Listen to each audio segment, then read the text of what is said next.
ಶಿವವಚನ ಕೇಳಿರಿ ಕೇಳಿರಿ ಗುರುವಚನ ಕೇಳಿರಿ ಕೇಳಿರಿ ಶಿವವಚನ ಕೇಳಿರಿ ಕೇಳಿರಿ ಗುರುವಚನ ಪುರಾತರ ವಚನಾನುಭವ ಕೇಳಿ ಬದುಕಿರಯ್ಯ ಕೇಳಿದ ಸದ್ಭಕ್ತರೆಲ್ಲರೂ ಕೃತಾರ್ಥರಪ್ಪರು ತನು ಕರಗಿ ಮನ ಕೊರಗಿ ಭಾವ ಬೆಚ್ಚದು ತನು ಕರಗಿ ಮನ ಕೊರಗಿ ಭಾವ ಬೆಚ್ಚದು ಅಹಂಕಾರ ಬಳಿದು ಶರಣರ ಅನುಭಾವವ ಕೇಳಿದಡೆ ಅಹಂಕಾರ ಬಳಿದು ಶರಣರ ಅನುಭಾವವ ಕೇಳಿದಡೆ ಅದೇ ಮುಕ್ತಿ ನೋಡಿರಿ ಅದೇ ಮುಕ್ತಿ ನೋಡಿರಿ ಅದೇ ಮುಕ್ತಿ ನೋಡಿರಿ ಅದೇ ಮುಕ್ತಿ ನೋಡಿರಿ ಇಂತಲ್ಲದೆ ಮನೋವ್ಯಾಕುಲರಾಗಿ ತನ್ನುಟ್ಟಿ ಕೇಳಿದಳಿ ಇಂತಲ್ಲದೆ ಮನೋವ್ಯಾಕುಲರಾಗಿ ತನ್ನುಟ್ಟಿ ಕೇಳಿದಳಿ ಉಪದೇಶವೆಂತು ಸಲುದಯ್ಯ ಎತ್ತಳವಡುವುದಯ್ಯ ಉಪದೇಶವೆಂತು ಸಲುದಯ್ಯ ಎತ್ತಳವಡುವುದಯ್ಯ ಮಹಾಲಿಂಗ ಕಲ್ಲೇಶ್ವರ ಮಹಾಲಿಂಗ ಕಲ್ಲೇಶ್ವರ ಗುರುವಚನ ಪರಾಮುಖಂಗೆ ಗುರುವಚನ ಪರಾಮುಖಂಗೆ ಎಂದೆಂದು ಭವಲಿಂಗರು ನೋಡ ಎಂದೆಂದು ಭವಲಿಂಗರು ನೋಡ ಎಂದೆಂದು ಭವಲಿಂಗರು ನೋಡ ಎಂದೆಂದು ಭವಲಿಂಗರು ನೋಡ ಎಂದೆಂದು ಭವಲಿಂಗರು ನೋಡ ಎಂದೆಂದು ಭವಲಿಂಗರು ನೋಡ.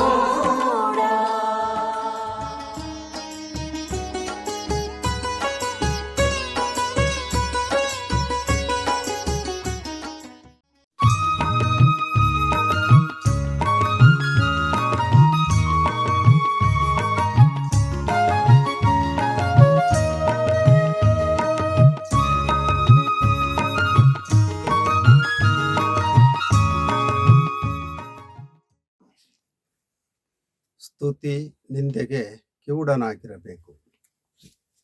ಪರಧನ ಪರಸತಿಯರಿಗೆ ಅಂಧಕನಾಗಿರಬೇಕು. ವಾಕಿನಿಂ ಪರಬ್ರಹ್ಮವ ನುಡಿವ ಕುತರ್ಕಿಗಳ ಎಡೆಯಲ್ಲಿ ಮಾಗಿಯ ಕೋಗಿಲೆಯಂತೆ ಮೂಗನಾಗಿರಬೇಕು. ಒಂದು ಎಂದು ಅರಿದಲ್ಲಿ ಸಂದೇಹವಿಲ್ಲದಿರಬೇಕು. ಗುಹೇಶ್ವರ ಲಿಂಗದಲ್ಲಿ ತನ್ನ ತಾ ಮರೆಯದಿರಬೇಕು. ಸಾಧನೆ ಸುಲಭ ಸಾಧ್ಯ ಅಲ್ಲ. ಅದರಲ್ಲೂ ಆಧ್ಯಾತ್ಮ ಕ್ಷೇತ್ರದಲ್ಲಿ ಸಾಧನೆ ಮಾಡುವಂಥವ್ರಿಗೆ ಸಾಕಷ್ಟು ವಿಪತ್ತು ಕಿರುಕುಳ ಇದ್ದದ್ದೇ. ಅವು ಬರುವಂಥದ್ದು ಆ ಸಾಧಕನ ಸತ್ವ ಪರೀಕ್ಷೆಗೆ. ಒಂದು ಕಲ್ಲಿಗೆ ಶಿಲ್ಪಿಯೊಬ್ಬ ಸಹಸ್ರ ಉಳಿಪೆಟ್ಟನ್ನು ಕೊಟ್ಟಾಗಲೇ ಅದು ಸುಂದರ ವಿಗ್ರಹವಾಗಿ ಹಲವರ ಪೂಜೆಗೆ ಗೌರವಕ್ಕೆ ಅರ್ಹವಾಗುತ್ತೆ. ಅದರಂತೆಯೇ ಸಾಧಕ ತನಗೆ ಬರುವಂಥ ಎಲ್ಲ ವಿಪತ್ತುಗಳಿಗೆ ಹೆದರದೆ ಹಿಂಜರಿಯದೆ ತನ್ನ ದಾರಿಯಲ್ಲಿ ಆನೆಯಂತೆ ನಡೆಯುವಂಥ ಸಂಕಲ್ಪವನ್ನು ತಾಳಬೇಕು. ಒಬ್ಬ ಸಾಮಾನ್ಯ ಮನುಷ್ಯ ಏನಾದರೂ ಕಾರ್ಯ ಮಾಡಿದಾಗ ಕೆಲವರು ಮೆಚ್ಚಿ ಹೊಗಳಬಹುದು, ಮತ್ತೆ ಕೆಲವರು ಆಪಾದನೆ ಮಾಡ್ಬೋದು, ನಿಂದೆ ಮಾಡ್ಬೋದು. ಹೊಗಳಿದಾಗ ಹಿಗ್ಗೋದು, ತೆಗಳಿದಾಗ ಕುಗ್ಗೋದು ಮಾನವನ ಸಹಜ ಸ್ವಭಾವ. ಸಾಧಕ ಅವೆರಡನ್ನೂ ಮೀರಬೇಕು. ಹೊಗಳಿಕೆಗೆ ಉಬ್ಬದೆ, ತೆಗಳಿಕೆಗೆ ಕುಗ್ಗದೆ, ಅವೆರಡರಿಂದಲೂ ಆತ ಅತೀತನಾಗಿರೋದನ್ನು ರೂಢಿಸಿಕೊಂಡ್ರೆ ಅವನ ಸಾಧನೆ ಮುಂದುವರಿಯುತ್ತೆ. ಇಲ್ಲ ಅಂದರೆ ಅಲ್ಲಿಗೇನೆ ಅದು ಮೊಟಕುಗೊಳ್ಳುತ್ತೆ. ಪ್ರಭುದೇವರು ಈ ವಚನದಲ್ಲಿ ಸ್ತುತಿ ನಿಂದೆಗೆ ಕಿವುಡನಾಗಿರಬೇಕು ಅಂತ ಹೇಳಿರೋದು ಚಿಂತನಾರ್ಹವಾಗಿದೆ. ಬಸವಣ್ಣವರು ಹೇಳುವ ಹಾಗೆ ಹೊಗಳಿಕೆ ಹೊನ್ನ ಶೂಲ. ಒಬ್ಬರನ್ನ ಸರ್ವನಾಶ ಮಾಡಬೇಕು ಅಂದರೆ ಅತಿಯಾಗಿ ಹೊಗಳಬೇಕಂತೆ ಅಥವಾ ಅತಿಯಾಗಿ ತೆಗಳಬೇಕಂತೆ. ಅಂದರೆ ಸ್ತುತಿ ನಿಂದೆ ಎರಡೂ ಅಪಾಯಕಾರಿಗಳು. ಹಾಗಾಗಿ ಹೊಗಳಿಕೆ ತೆಗಳಿಕೆ ನಮಗೆ ಕೇಳಿಲ್ಲ ಅನ್ನೋ ಹಾಗೆ ಕಿವುಡರಾಗಿರುವಂಥ ಕಲೆಯನ್ನು ಕರಗತ ಮಾಡಿಕೊಳ್ಬೇಕಾದ್ದು ಸಾಧಕನ ಲಕ್ಷಣ. ಇದು ಕೇವಲ ಸಾಧಕನ ಲಕ್ಷಣ ಮಾತ್ರ ಅಲ್ಲ, ಪ್ರತಿಯೊಬ್ಬ ಮಾನವನ ಲಕ್ಷಣವೂ ಆಗಬೇಕು ಅನ್ನುವಂಥ ಆಶಯ ಪ್ರಭುದೇವ್ರದು. ಅವ್ರು ಮುಂದುವರೆದು ಹೇಳೋದು, ಪರಧನ ಪರಸತಿಯರಿಗೆ ಅಂಧಕನಾಗಿರಬೇಕು. ಧನ ಸಂಪಾದನೆ ತಪ್ಪೇನಲ್ಲ, ಅದು ಕಾಯಕ ಶ್ರದ್ಧೆಯಿಂದ ಬಂದದ್ದಾಗಿರಬೇಕು. ಅದನ್ನು ಬಿಟ್ಟು ವಾಮ ಮಾರ್ಗದಿಂದ ಸಂಪಾದನೆ ಮಾಡುವಂಥದ್ದು ಸಲ್ಲದು. ಅದನ್ನೇ ಬಸವಣ್ಣವರು ಛಲಬೇಕು ಶರಣಂಗೆ ಪರಧನವನೊಲ್ಲೆನೆಂಬ ಅಂತ ಉದ್ಗಾರ ಮಾಡಿದ್ದಾರೆ. ಎಷ್ಟೋ ಜನರು ವಾಮ ಮಾರ್ಗದಲ್ಲಿ ಕೋಟಿ ಕೋಟಿ ಸಂಗ್ರಹಿಸಿ ಕೊನೆಗೆ ಎಂಥ ಸ್ಥಿತಿಯನ್ನು ಅನುಭವಿಸ್ತಾರೆ ಅನ್ನೋದನ್ನು ಬಿಚ್ಚಿ ಹೇಳಬೇಕಾಗಿಲ್ಲ. ಪಾಪಿಯ ಧನ ಪ್ರಾಯಶ್ಚಿತ್ತಕ್ಕಲ್ಲದೆ ಸತ್ಪಾತ್ರಕ್ಕೆ ಸಲ್ಲದು ಅಂತ ಬಸವಣ್ಣವರು ಅಂಥವರನ್ನು ಎಚ್ಚರಿಸಿದ್ದಾರೆ. ಮನುಷ್ಯ ಮತ್ತೊಬ್ಬರ ಸಂಪತ್ತಿಗೆ ಆಸೆ ಪಡದೆ ಕಾಯಕ ಶ್ರದ್ಧೆಯಿಂದ ಸಂಪಾದನೆ ಮಾಡಬೇಕಾದ್ದು ಸ್ವಾಗತಾರ್ಹ. ಆಗ ನಿಜವಾದ ಸಂತೋಷ ಅನುಭವಿಸಲಿಕ್ಕೆ ಸಾಧ್ಯ. ಪ್ರಭುದೇವರು ಪರಧನದ ಜೊತೆಗೆ ಪರಸ್ತ್ರೀಯರನ್ನು ಸೇರಿಸಿದ್ದಾರೆ. ಇವತ್ತಿನ ಎಲ್ಲ ಹಗರಣಗಳಿಗೆ ಕಾರಣ ಪರಧನದ ಆಸೆ ಮತ್ತು ಪರಸ್ತ್ರೀಯ ಮೋಹ. ಅದೇ ಬೇಡ ಅಂತ ಹೇಳ್ತಾರೆ ಪ್ರಭುದೇವರು.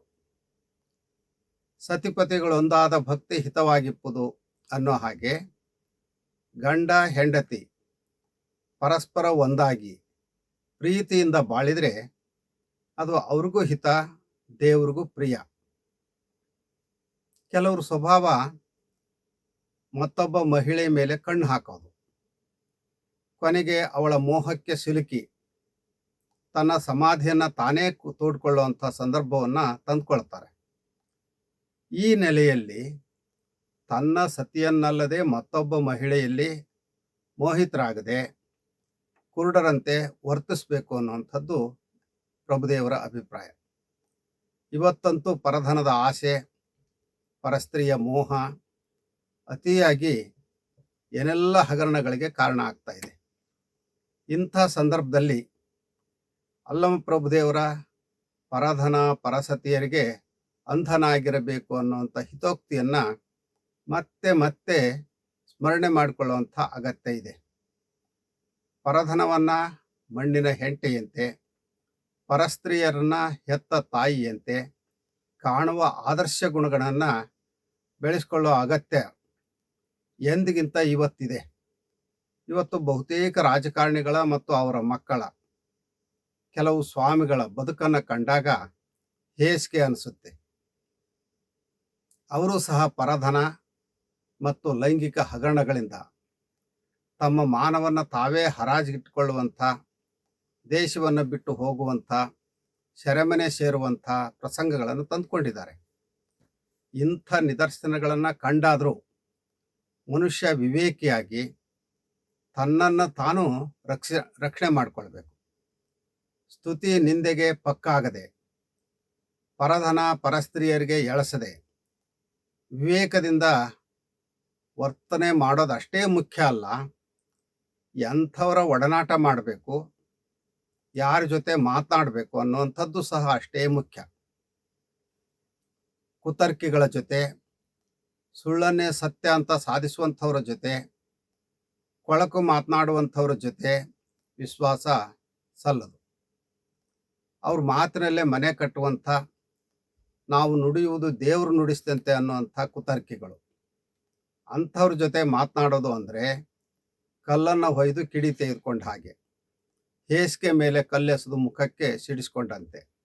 ಹಾಗಾಗಿ ಅಂಥವ್ರ ಜೊತೆ ಮಾಗಿಯ ಕೋಗಿಲೆಯ ಹಾಗೆ ಮೂಕನಂತೆ ವರ್ಸೋ ಅಂಥದ್ದೇ ಕ್ಷೇಮ ಅಂತ ಹೇಳ್ತಾರೆ.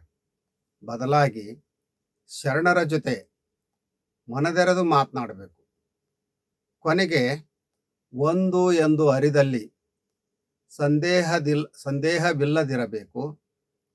ಗುಹೇಶ್ವರ ಲಿಂಗದಲ್ಲಿ ತನ್ನ ತಾ ಮರೆಯದಿರಬೇಕು. ಈ ಸಾಲುಗಳು ಸಹ ಮತ್ತೆ ಮತ್ತೆ ಮೆಲುಕು ಹಾಕುವಂಥವು. ದೇವನೊಬ್ಬ ನಾಮ ಹಲವು ಅನ್ನೋ ಹಾಗೆ ದೇವರು ಒಂದು ಅಂತ ಅರಿತು ಇಷ್ಟಲಿಂಗವನ್ನು ಅಥವಾ ಇಷ್ಟಲಿಂಗ ನಿಷ್ಠೆಯನ್ನು ಬೆಳೆಸ್ಕೊಳ್ಬೇಕು. ಅದರಲ್ಲಿ ಯಾವ ಸಂಶಯ ಇರಬಾರ್ದು. 10 ದೇವರ ಹುಚ್ಚರಾಗದೆ ಏಕದೇವ ನಿಷ್ಠೆಯುಳ್ಳವರಾಗಿ ಬಾಳಬೇಕು. ಒಟ್ಟಾರೆ ಪ್ರಭುದೇವರು ಹೇಳೋ ಅಂಥದ್ದು, ಹೊಗಳಿಕೆ ತೆಗಳಿಕೆಯ ಸಂದರ್ಭದಲ್ಲಿ ಕಿವುಡನಂತೆ ವರ್ತಿಸಬೇಕು. ಪರಸತಿಯ ಮೇಲೆ ಕಣ್ಣು ಹಾಯಿಸದೆ ಏಕಪತ್ನಿ ವ್ರತಸ್ಥನಾಗಿರಬೇಕು. ಸಜ್ಜನರ ಒಡನಾಟದಲ್ಲಿರಬೇಕು.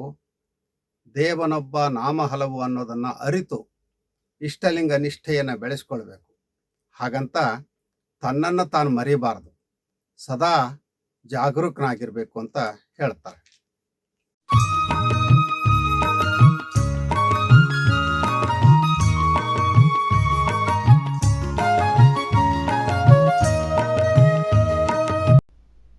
ಸ್ತುತಿ ನಿಂದೆಗೆ ಕಿವುಡನಾಗಿರಬೇಕು. ಸ್ತುತಿ ನಿಂದೆಗೆ ಕಿವುಡನಾಗಿರಬೇಕು. ಪರಾಧನ ಪರಸತಿಯರಿಗೆ ಅಂಧಕನಾಗಿರಬೇಕು. ಪರಾಧನ ಪರಸತಿಯರಿಗೆ ಅಂಧಕನಾಗಿರಬೇಕು. ಸ್ತುತಿ ನಿಂದೆಗೆ ಕಿವುಡನಾಗಿರಬೇಕು. ವಾಕಿನಿಂ ಪರಬ್ರಹ್ಮವ ನುಡಿವ ಕುತರ್ಕಿಗಳೆಡೆಯಲ್ಲಿ. ವಾಕಿನಿಂ ಪರಬ್ರಹ್ಮವ ನುಡಿವ ಕುತರ್ಕಿಗಳೆಡೆಯಲ್ಲಿ. ಮಾಗಿಯ ಕೋಗಿಲೆಯಂತೆ ಮೂಗನಾಗಿರಬೇಕು. ಮಾಗಿಯ ಕೋಗಿಲೆಯಂತೆ ಮೂಗನಾಗಿರಬೇಕು. ಸ್ತುತಿ ನಿಂದೆಗೆ ಕಿವುಡನಾಗಿರಬೇಕು. ಸ್ತುತಿ ನಿಂದೆಗೆ ಕಿವುಡನಾಗಿರಬೇಕು. ಒಂದು ಎಂದು ಅರಿದಲ್ಲಿ ಸಂದೇಹವಿಲ್ಲದಿರಬೇಕು.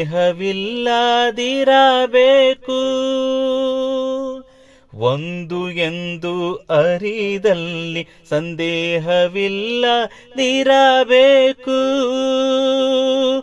ಗುಹೇಶ್ವರ ಲಿಂಗದಲ್ಲಿ ತನ್ನ ಮರೆಯದಿರಬೇಕು.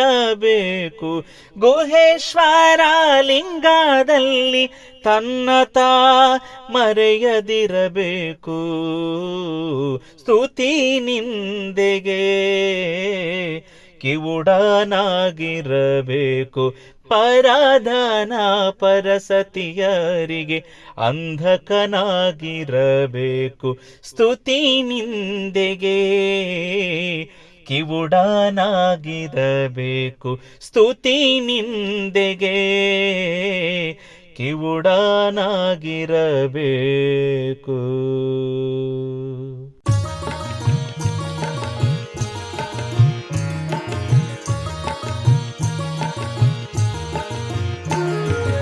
ಕೇಳಬನ್ನಿ ಕೇಳಬನ್ನಿ ವಚನ ಸಂದೇಶ. ಕೇಳಬನ್ನಿ ಕೇಳಬನ್ನಿ ವಚನ ಸಂದೇಶ. ಬಸವಾದಿ ಶರಣರ ಜೀವನ ಸಂದೇಶ.